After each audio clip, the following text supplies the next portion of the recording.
Every year, the global laboratory medicine community comes together to collaborate and improve patient outcomes and quality of life for all. It's the 2021 AACC Annual Scientific Meeting and Clinical Lab Expo, and we're AACC TV.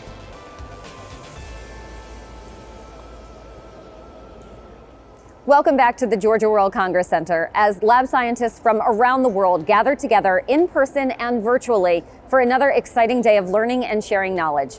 On AACC TV today, stand by for a look at some of the great work labs around the world have been doing in tackling the pandemic, including an interview with Dr. Margaret Liu to discuss vaccines and viral evolution, a look at some of the work being done by labs around the world to improve COVID-19 testing.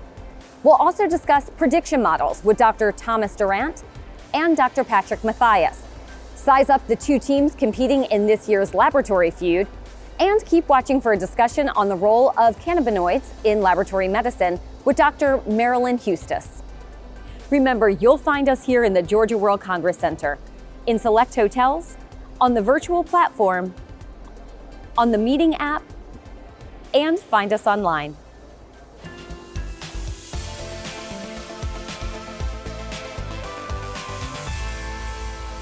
First, though, I am joined by AACC President, Dr. Stephen R. Thank you so much for joining us. Thanks so much for having me. Of course. Tell us how the meeting is going so far. The meeting is going very well. And today, of course, I think is also going to be a very exciting day. We have at least three things that are really going to be signature events today. The first is our COVID immunity study. The pandemic has affected so many of us in so many different ways, and this is a tangible way that we as a community can come together and actually contribute to the science of understanding COVID-19 immunity. And of course, one of the interesting things is it's a study we could only have done because of the fact that we're here together physically. And so I'm really excited about that. I'll be going down to stick out my arm to donate a sample later today. And the second thing, of course, is that Tuesday is when the Expo opens. The Expo is such a signature event for our association. It's, of course, a little bit overwhelming. I sort of feel always at the Expo like I'm holiday shopping. It can be a little bit much, but it's such a great and rich way to see all the new things that are happening in our field and to really see what the new technology is. I know I have a little wish list of things that I need to be looking for my institution, but there's always something new that you don't expect, which is a wonderful thing. And then finally, of course, we have the continuation of our education program. There are some great things happening there today. We have studies on COVID immunity. We have sessions on therapeutic monoclonal antibodies, on endocrinology, on data exchange, all sorts of things. And as always, the real problem for the education sessions is picking just which one you want to go to because there's so many good things to choose from. So I'm really excited about today, and I think it will go well. And as we move into Tuesday, I know you just mentioned three amazing things. Is there one particular session that you're really looking forward to or that you'd like the attendees to know, don't miss out on this one? I'm personally really interested in what happens with the data exchange session. I think that as we've seen, even from some of the earlier plenaries, data exchange has been one of the most critical things in understanding COVID-19 progression and in actually, as we move forward, thinking about data analytics and its impact on our field. I think that data exchange is one of those things that we don't think about, but is absolutely necessary to make those other things happen. So I'm really excited to hear what the group has to present in that session. Yeah, absolutely. Thank you so much, Dr. Master. Thank you for joining us. Thanks for having me. We'll hear from Dr. Master later this week and check out the show tomorrow to see some of the exciting events and projects. Now, though, with the spread of COVID-19, we've seen labs everywhere step up to provide the testing society needs to keep going. Pioneering that growth, let's visit Singapore's Credo Diagnostics Biomedical. In Singapore 2011, Credo Diagnostics Biomedical was founded with the aim to develop a molecular point-of-care diagnostic test. Our mission is to provide the most advanced medtech for all. The COVID-19 pandemic has brought forward the adoption of molecular point-of-care diagnostic platform by more than 10 years. Today, we have more than 7,000 Vita PCR installed in Asia, the Middle East, and Europe. What you get with Credo's Vita PCR is results in 20 minutes with CT values, procedures easy enough to do by anyone, room temp storage and connectivity at a reasonable price point. We're looking for test site managers and distribution partners around the world. Please help us get this new technology to those who need it anywhere around the world.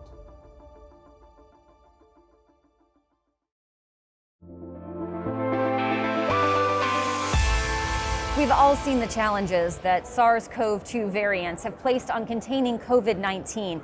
I am now joined by an expert in the field who has just given a plenary speech in regards to the challenges that we face on containing a consistently mutating virus. So Dr. Margaret Liu, thank you so much for joining us. And the first question I have for you is, why is it so difficult for vaccines and our own immune response to keep up with this ever-changing virus? Well, Tara, that's a really good question. Before I answer it, I would like to just say thank you to all of the professionals at AACC, because all the work you do has really been behind the backbone of helping us contain the pandemic as much as we have in the US and in Canada and around the world. So thank you for that. The reason it's such a challenge to contain the pandemic, the virus, is that the virus actually can mutate very easily. And when that happens, that can actually make a virus that's more infectious, that can cause more severe disease, but potentially one that can also escape the immune response. Walk us through the different immunities that these different vaccines are giving us. I'd be happy to. So we're very fortunate that the vaccines that are in use throughout the United States, Canada, and Europe, and much of the world are what are called gene-based vaccines. And so what they do is they actually deliver their vaccine to us in a way that helps us generate all three forms of immunity rather than simply just the antibody response we hear about. Now, we do make antibodies, and the important thing about that is that although we keep hearing about neutralizing antibody, in fact, the antibodies have 4 different ways of killing the virus, of getting rid of the virus. Then we have 2 types of T cells. The first one is what's called a helper T cell. And what these cells do is they make proteins called cytokines that then help both the antibody response and the other type of T cell response. So this last type of T cell response is called a cytotoxic T lymphocyte, or CTL. And what they do is they actually kill virally infected cells. So they don't target the virus directly, but what they do is they shut down the virus factories. And obviously this is important because that helps your own body stop making more virus. It's also important because all of these responses can actually be directed against different variants, so different strains that have mutated. So moving forward with COVID-19 and all of the different variants that are coming out, speak to the future of that, and do you see boosters factoring in as well? Most vaccines require multiple shots in order for us to develop the kind of immunity we need. And sometimes we need to get a booster years later. So this is nothing new if we do need them for the SARS coronavirus too. So we may need just boosters of the same vaccine. It's also possible that some of the variants that have developed, particularly ones that are spreading in some other places now, do appear to be different enough that we might actually need to make a different vaccine that's slightly different, just like the influenza vaccine. Every year they formulate it. We don't yet know if that will be necessary or whether or not everyone will need boosters or just some people may need the boosters. Dr. Liu, thank you so much for all of this information. It's greatly appreciated. Well, thank you again, because all the professionals here are playing such an important role for this disease and controlling the pandemic. Absolutely. Thank you, Tara. Helping the world to get grips with the COVID pandemic, let's go to Clip Health now and hear about their state-of-the-art rapid antigen test. Andrew and I founded the company to accelerate the world towards personalized, accessible, and actionable diagnostic testing. Our technology is based on a new kind of nanoparticle that has a property called persistent luminescence. We use this bright afterglow to develop simpler and lower cost hardware. When the user inserts the cartridge and adds the sample, our app and the analyzer is basically doing the rest. We aim to offer complete solutions to problems our customers face. If we offer a test for a curable infectious disease, our app is also going to enable delivery of the therapeutic. We're building technology infrastructure that enables third parties to develop and commercialize applications on the Clip Health technology platform. We all care about making healthcare more accessible. Diagnostics are going to play a huge role in that.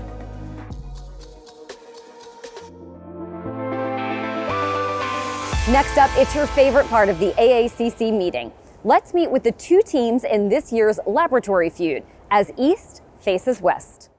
Lab Feud started several years back. I was able to watch one of the first actual sessions of it, and was just such a large bringing of membership and people into the actual session, and has become a staple of our annual scientific meeting. The teams were decided this year actually over approximately 2 years, because we were going to host this last year, but we ended up going virtual. This year we decided to do West Coast versus East Coast representation of various membership, and we're looking forward to the teams competing. Team West Coast! Well, you know, the Lab Feud I think it might be a 5-year tradition. It's a great opportunity to meet new people and watch your colleagues struggle to remember things as they age. It's a team building opportunity, great place to meet people and have fun with your colleagues from elsewhere. I mean, we have an amazing group of clinical chemists and laboratory directors, but most importantly, West Coast is best coast. It takes a good team, good teamwork, good recall and memory. Got to remember all that stuff that you haven't thought about since training, and thinking on the spot, and maybe a little caffeine too.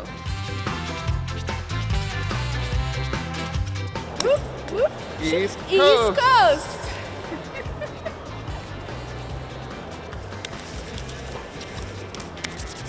Woo! I've been attending the Lab Feud for the last few years, and I've had so much fun and enjoyed it. So being asked to be a part of it sounded like a great idea, because I'm just ready to enjoy it and have fun. It's been a long 2 years, so ready to just have fun with my colleagues. The East Coast team is going to win this because we have the best pizza and subs, and that makes the best clinical chemists. So there's really no competition. We'll have coverage of that event for you later in the week. Now, with more from the world of COVID testing, Clarity Lab Solutions were one of the first to offer airport COVID testing for travelers.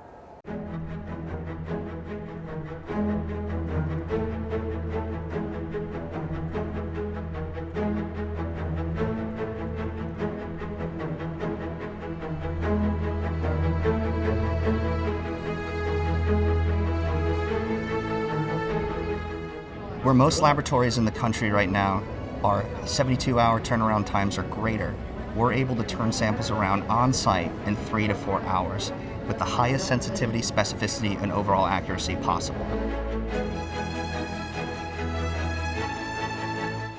My name is E.J. Matthews. I live in Las Vegas. I'm on my way to Dubai. I got my test done at LAX airport, so my results will be back, and then I'll be ready to travel. The testing solution that we offer here creates a tremendous value to the traveler and also to the airport and to other countries and states.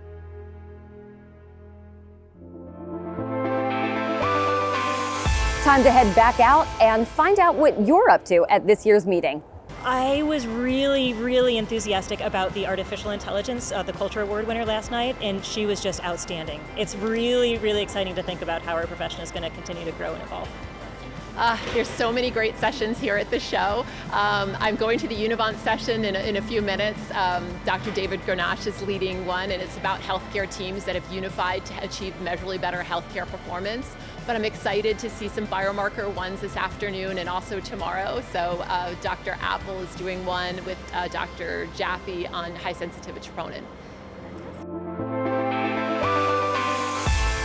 More from Singapore now. This time, let's take a look at Veritas Laboratories supporting the Singapore government in early point-of-care testing for COVID-19.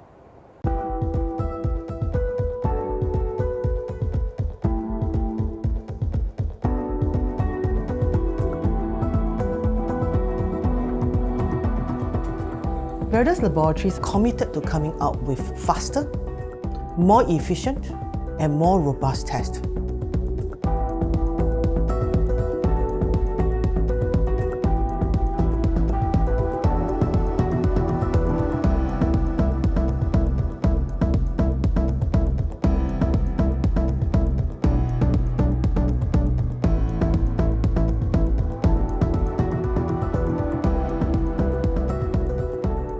providing our testing capabilities at air, land, and sea checkpoints. We are committed to bring high-quality products to our customers globally.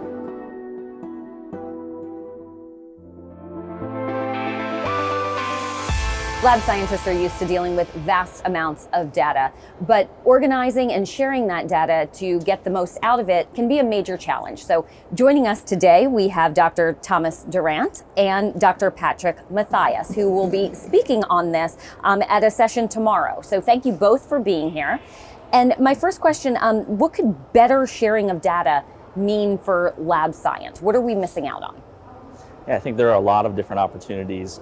Currently, a lot of the sharing that we look at in the laboratory and outside the laboratory is focused on really clinical data sharing, where we're providing results to clinicians and we're trying to ensure that everyone who cares for the patient sees that.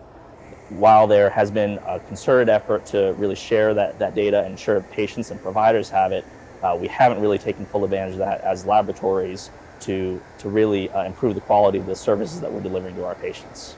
And explain some of the challenges that go along with that. The issue that we have is that all of the data in our country right now live in these disparate systems. And so it requires people to say, okay, we need to break down all these barriers and we need to come up with a common language and we need to come up with a common messaging system to be able to transmit the data between all of the different systems. And then all of the systems themselves, even though we're the ones who are overseeing them and we've implemented them in our healthcare systems, part of the onus is still on the vendor to make it so that the systems can talk to each other. And this is of utmost importance with COVID, and I understand that you all ran a test where you harmonized some of the COVID data. So speak to us about that.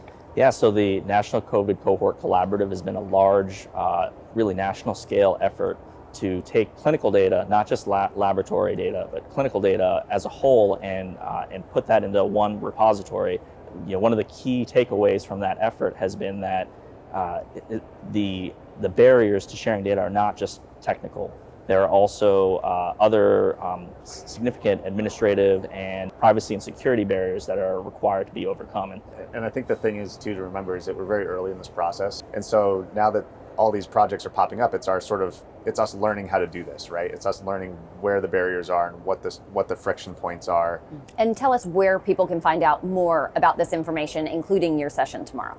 For the National COVID Cohort Collaborative, there are lots of resources online. N3C is the name of the kind of the overall project, and so that is there are readily available websites to look at that and see the latest status of that. They update every few weeks. And your session is tomorrow at 10:30. Tomorrow at 10:30. Fantastic. Thank you both so much for joining us. We appreciate your time. Yeah, glad to be here. Thank you. Now to Longhorn vaccines and diagnostics, providing safe and affordable resources for lab scientists around the world, including an innovative new viral media. Let's take a look. Longhorn Vaccines and Diagnostics was established to look for products that could impact the pandemic. And 15 years later, we have had a major impact on allowing samples to be shipped safely to laboratories for accurate testing by molecular tests. PrimeStore MTM was developed to meet the needs of the changing industry. What makes PrimeStore different than the rest is a number of things. Most importantly, it's the only FDA-cleared product for collection of respiratory samples for downstream detection. PrimeStore MTM is designed to blow open anything with a phospholipid bilayer, to disrupt membranes, to kill the viruses so that our workers can process the samples at point of care without being in the BSL-3 gear or even under a BSL-2 hood.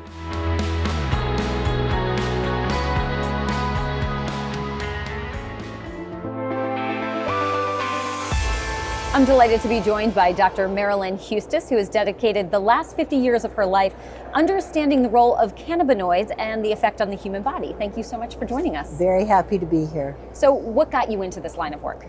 So I've always been interested in science. Went to Mount Holyoke College, which had a great science program. And I worked in laboratories. I'm a military brat and a military wife. So we moved and moved and moved, and I worked in lots of labs, but I was really drawn to the toxicology part of clinical chemistry. And when I finally was able to start my PhD at 40, then I really got into the cannabinoid research. So speak to us about more information that has been gained about the cannabis plant itself. So most people don't know how complex the plant is. It contains more than 500 different chemicals, and we all know about delta-9 tetrahydrocannabinol, or THC, as the primary psychoactive. But now we know that there's more than 100 different cannabinoids. Each of those offers the potential for new pharmacotherapies for unmet clinical needs. But it also contains toxic substances like polyaromatic hydrocarbons. We know THC is already an approved drug for AIDS wasting disease, hunger, improving hunger, for chemotherapy, the nausea and vomiting that come with chemotherapy. So those are available medications. And now we have cannabidiol, which is Epidiolex, which has turned out to be life-changing for children with Dravet's or Lennox-Gastaut syndromes, where they have many, many uncontrolled seizures. And imagine, we have 100 more compounds that potentially could offer us a new hope for the future. So what do you want scientists out there to know? I want them to understand the promise of the cannabinoids, but also the negative effects. And then I really want people to understand that it turns out the endogenous cannabinoid system is key in showing how the nerves connect and which nerves should connect with which other nerves. And when someone uses cannabis on a regular basis, you can change the actual architecture of your brain. And we have not done a good job of educating the public on some of the negative aspects of cannabis. And that is about doubles your risk of a serious motor vehicle crash. Makes complete sense. Yes. Thank you so much for joining us. I'm very happy to be here. I'm a huge supporter of AACC. It made a tremendous difference in my career and my development, so I'm thrilled to be here. Thank you. Thank you for your time. Really interesting work there from a longtime expert in the field. That's it for us today, but there's plenty more to come. Tomorrow, join us on the Expo floor. Hear how new therapies are improving the life for people living with cystic fibrosis, and stop by the COVID immunity study. And don't forget, find us here at the Georgia World Congress Center, in select hotels, on the virtual platform, on the meeting app, and find us online. Until next time, goodbye.